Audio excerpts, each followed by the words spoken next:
Un homme d'affaires noir se déguisant en employé et est humilié, mais choque plus tard tout le monde.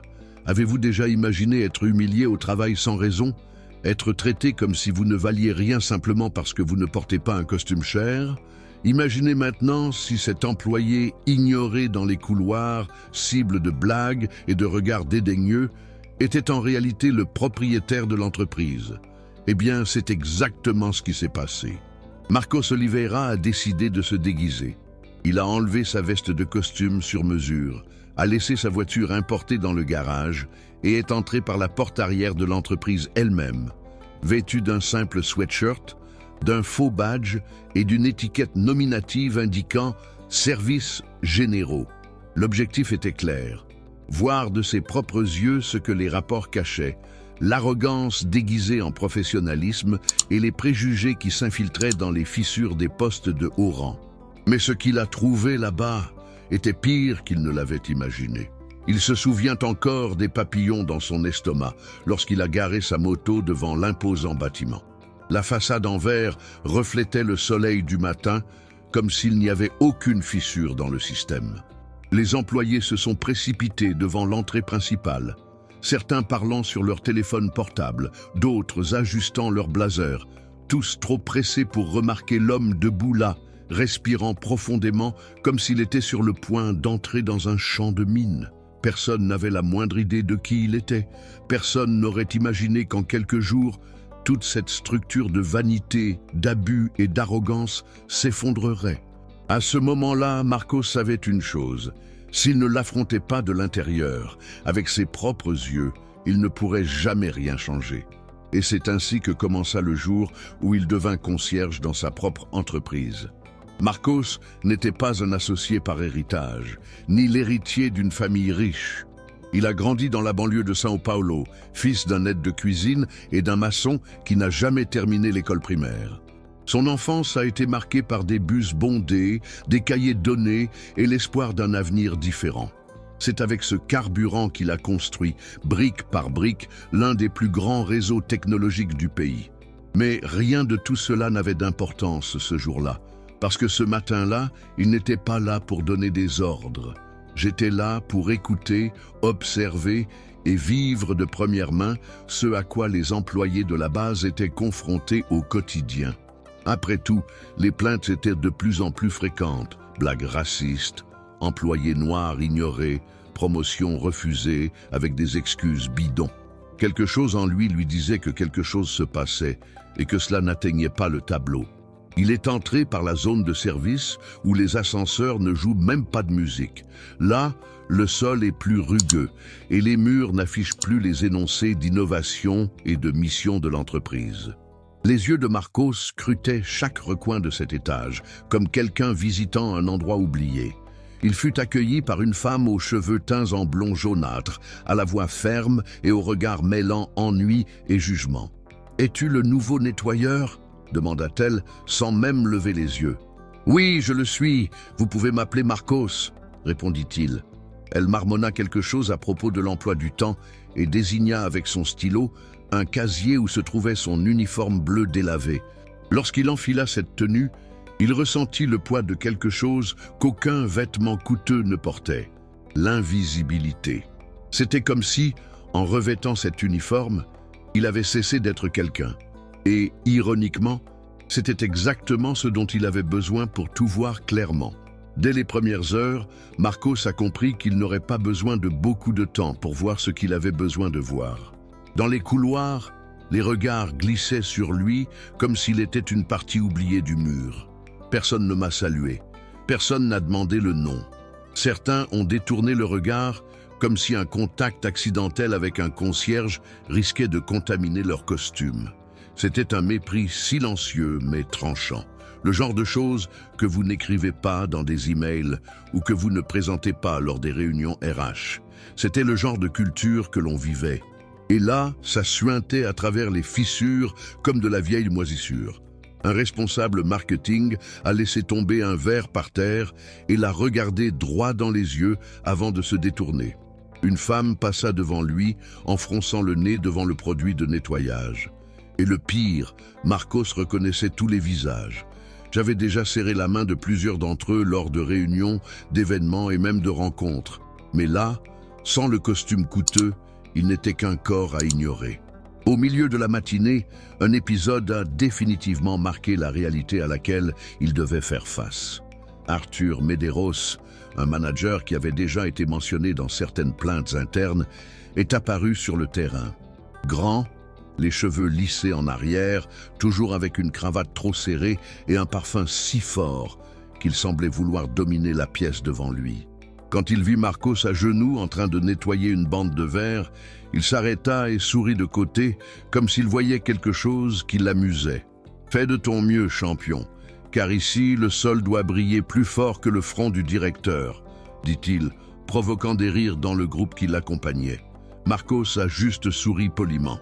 Je voulais voir jusqu'où cela irait, et je savais que si je montrais une réaction hors scénario, cela gâcherait tout. Il a gardé la tête baissée. Mais à l'intérieur, la colère bouillonnait. Non pas pour lui-même, mais pour tous les employés qui avaient déjà vécu cela et n'avaient jamais eu la chance de faire ce qu'ils s'apprêtaient à faire. À l'heure du déjeuner, tandis que la plupart des employés montaient à la cafétéria vitrée du 15e étage, Marcos restait au rez-de-chaussée, comme le voulait la coutume des invisibles. Il partageait une table en métal avec deux autres agents de nettoyage, qui parlaient peu et mangeaient rapidement. L'un d'entre eux, M. Antonio, devait avoir plus de 60 ans. Il avait des mains qui semblaient faites d'écorce d'arbres et des yeux qui évitaient le contact direct, comme si le monde lui avait appris que trop fixé apporte des ennuis. À un moment donné, Marcos a entamé une conversation. Il a demandé depuis combien de temps il travaillait là. « Cela fait environ 8 ans que le bâtiment a été rénové, mais personne ne s'en souvient », a-t-il répondu avec un rire bref et amer. C'est à ce moment-là que Marcos a compris quelque chose d'encore plus profond. Le problème n'était pas seulement le racisme ou l'arrogance, c'était l'habitude. La culture qui consiste à enjamber ceux qui servent comme s'ils faisaient partie du mobilier. Au milieu de l'après-midi, la scène qu'il n'oublierait jamais se produisit.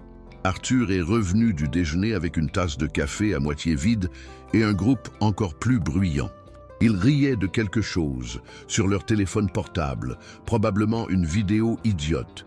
Mais le rire s'est arrêté lorsqu'ils ont revu Marcos dans le couloir, en train de polir le sol avec l'une de ses cireuses à sol bruyantes. Arthur fit signe aux autres d'attendre et marcha lentement vers lui. « Hé, mon pote, tu t'entraînes pour le concours de nettoyage ?» dit-il en plaisantant. Marcos fit semblant de ne pas entendre. Et c'est à ce moment-là qu'Arthur, avec le même sourire supérieur, laissa accidentellement le café se renverser sur le sol propre, juste devant lui. « Oh, comme je suis négligent, tu ferais mieux de régler ça avant que quelqu'un d'important ne fasse une erreur, » dit-il en reculant d'un pas. Les autres ont ri. Marcos a simplement pris le chiffon, s'est accroupi et a commencé à nettoyer, en silence.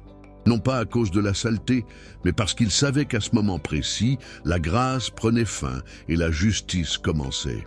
Cette nuit-là, Marcos rentra chez lui en silence, la tête bouillante et les mains encore parfumées au désinfectant. Il s'assit sur le canapé sans même enlever ses baskets et regarda dans le vide. Il ne pensait pas à la vengeance, il pensait à la façon dont tout cela se passait depuis des années, juste sous son nez. J'ai pensé au nombre de CV ignorés à cause de noms de famille simples. J'ai pensé aux employés qui évitaient de porter leurs cheveux naturels par peur de ne pas être pris au sérieux. J'ai pensé à toutes les fois où quelqu'un a accédé à un poste grâce à l'affinité, tandis qu'une personne plus compétente a été maintenue au bas de l'échelle, uniquement par filtre social. Et surtout, j'ai pensé au silence collectif qui a permis que tout cela se produise. Il a alors décidé qu'il ne s'agirait pas simplement d'une expérience d'observation. Cela changerait la donne, et il a décroché le téléphone. L'appel a été court. « Docteur André, tout va bien pour demain ?» demanda-t-il d'une voix ferme et directe. De l'autre côté, l'avocat de l'entreprise a confirmé que tout était en cours. L'appel à une réunion extraordinaire avec tous les dirigeants avait été envoyé le soir même. Le titre de l'email était simplement « Culture interne urgent ». Et le lieu de rendez-vous ? La même pièce où Regina, la responsable du nettoyage, avait ordonné à Marcos de frotter une table déjà propre, juste pour affirmer son pouvoir. Le symbolisme était parfait. Le lendemain matin, il s'est réveillé tôt, comme d'habitude, mais cette fois, il a enfilé son costume sombre et sur mesure, chaussures cirées, montre au poignet. Et quand il est parti, il a laissé son badge « Services généraux » sur la table de la cuisine, comme s'il laissait derrière lui une version de lui-même que le monde essayait d'ignorer. Dès mon arrivée dans l'entreprise, le changement d'attitude a été immédiat. Les mêmes regards qui traversaient son visage hier se levaient aujourd'hui précipitamment pour le saluer. Les portes s'ouvrirent. Des sourires forcés apparurent sur des visages qui jusque-là ne lui avaient même pas adressé la parole. Mais il n'a pas rendu l'appareil. Il est monté directement au 15e étage et a attendu dans la salle de réunion. Petit à petit, les réalisateurs sont arrivés, Regina y compris, toujours avec ses talons aiguilles et son expression vide. Arthur entra le dernier, souriant, comme s'il s'attendait à une autre réunion de routine. Il s'est assis à la tête de la table, a regardé autour de lui et a demandé « Alors, on va parler des nouveaux KPI ou on va parler de ce projet au Mexique ?» Personne n'a répondu. C'est alors que les portes se sont ouvertes et que le père de Marcos, Eduardo Oliveira, est entré avec la posture de quelqu'un portant une phrase dans sa mallette. Tout le monde était silencieux. Monsieur Eduardo n'a jamais participé à ces réunions communes. Sa seule présence suffisait à signaler que quelque chose de grave se préparait. Il croisa les bras et regarda autour de la pièce comme s'il scrutait la pièce à la recherche d'un personnage. Aujourd'hui, nous ne parlerons pas d'objectifs ni d'expansion. Nous parlerons de culture, de respect et de ce qui se construit quand personne ne regarde. Arthur rit nerveusement. Regina a ajusté son collier. Certains réalisateurs ont regardé autour d'eux. Et puis, Eduardo se tourna vers la porte et dit d'une voix ferme « Marcos, tu peux entrer ». Le silence fut immédiat. Lorsque Marcos franchit la porte, désormais vêtu d'un costume impeccable, ses yeux mirent trop de temps à croire ce qu'il voyait. Le même homme qui avait nettoyé le sol la veille s'est dirigé vers le bout de la table, comme s'il était exactement là où il devait être. Marcos n'a rien dit pendant les premières secondes. Il a simplement posé un dossier sur la table, l'a ouvert calmement et a distribué quelques papiers. Photos, extraits de conversation, transcription de commentaires faits dans les couloirs et les salles de réunion. Chaque feuille était un test, un aperçu de ce à quoi ressemblait réellement l'entreprise à l'intérieur. Et tandis que les yeux se tournaient vers lui avec étonnement, Marcos prit enfin la parole. « Ces derniers jours, je suis parmi vous en tant qu'agent de nettoyage, et j'ai vu de mes propres yeux ce que beaucoup d'entre vous feignent de ne pas voir. » Le silence était lourd. Arthur essayait de cacher sa nervosité en tambourinant ses doigts sur la table. Regina gardait les yeux fixés sur un coin de la pièce. Et certains ne savaient tout simplement pas où mettre leur visage. J'ai été humilié, j'ai été ridiculisé. Mais le pire, ce n'était pas ce qu'ils m'ont fait, c'était ce qu'ils font tous les jours à ceux que vous considérez comme inférieurs. La voix de Marcos était ferme, sans élever le ton. Il a montré l'un des rapports sur la table. C'est le portrait d'une culture corrompue, et si vous pensez que cela n'a aucune conséquence, vous vous trompez. Il se tourna ensuite vers Arthur. « Tu as été le premier à m'humilier, à jeter du café par terre juste pour me voir le nettoyer, à rire pendant que les autres faisaient de même. » Arthur bougea sur sa chaise, essayant de maintenir sa pose. « C'est un malentendu », commença-t-il à dire, mais il fut interrompu. Ce n'est pas un malentendu quand cela se répète. C'est une tendance. Et cette tendance prend fin aujourd'hui. Marcos prit le document de démission et le plaça devant lui. « Tu es dehors. » Arthur écarquilla les yeux comme si seulement à ce moment-là, il avait compris que c'était réel.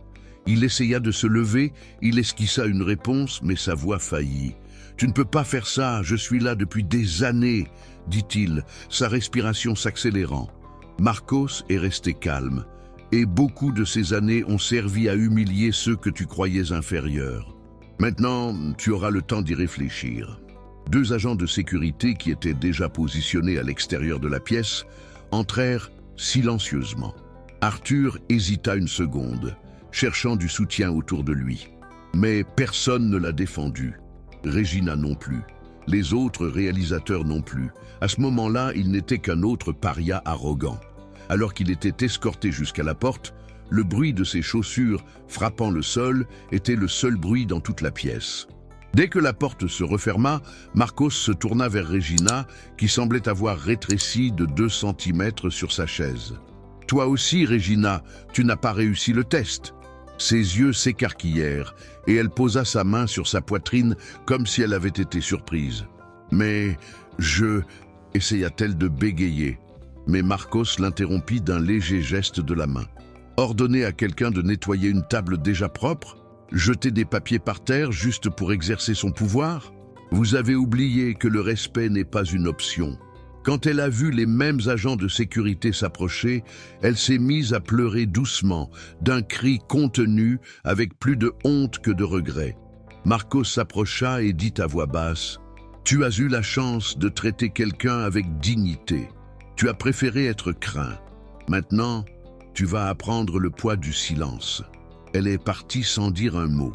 Et avec son départ, cet environnement auparavant étouffant a semblé respirer pour la première fois depuis des années.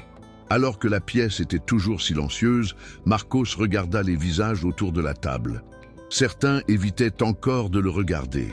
D'autres étaient visiblement ébranlés. « Je ne suis pas venu ici juste pour licencier 2 employés. Je suis venu pour prendre un nouveau départ », a-t-il déclaré en tirant une chaise et en s'asseyant devant tout le monde. La culture de cette entreprise doit évoluer et ce changement commence dès aujourd'hui. Il a expliqué qu'un nouveau code de conduite serait mis en œuvre, avec des politiques d'inclusion, une formation obligatoire et un canal de signalement direct avec lui. Plus personne ne sera promu sur la base de l'affinité et plus personne ne sera réduit au silence par peur. À chaque mot, l'environnement changeait. C'était comme si quelqu'un avait enfin dit à voix haute tout ce que tout le monde ressentait, mais que personne n'avait le courage d'admettre. Avant de quitter la salle, Marcos a tenu à donner la parole à ceux qui n'y ont jamais eu leur place. Il a appelé Madame Lucia du service de nettoyage et Gabriel, le stagiaire noir qui se promenait toujours les yeux baissés. Ces gens travaillent ici depuis des années et n'ont jamais été entendus. C'est fini. Des applaudissements timides commencèrent. Béatrice, une réalisatrice respectée, s'est levée et a déclaré soutenir les changements. D'autres ont suivi. Et à ce moment-là, il est devenu clair que l'entreprise ne serait plus jamais la même. En quittant la pièce, Marcos traversa le couloir où, quelques jours auparavant, il nettoyait le sol au milieu des rires et des moqueries. Maintenant, il était vénéré. Mais ce n'était pas ce qui comptait. Ce qui comptait vraiment, c'était ce qu'il laissait derrière lui. Un environnement qui commençait enfin à apprendre la valeur du respect. Parce qu'au bout du compte, il ne voulait pas avoir peur. Je souhaite que personne n'ait plus jamais à se cacher pour être traité comme un être humain. Et si cette histoire t'a touché, n'oublie pas de liker la vidéo. Dis-moi en commentaire ce que tu as ressenti. Je lis tout, vraiment. Abonne-toi à la chaîne pour ne pas manquer les prochaines histoires. Et surtout, partage cette vidéo avec quelqu'un qui en a besoin aujourd'hui. Ici, dans Histoire de vie, chaque témoignage est une lumière. Et ensemble, nous formons les gardiens de l'histoire. À très bientôt pour une nouvelle histoire.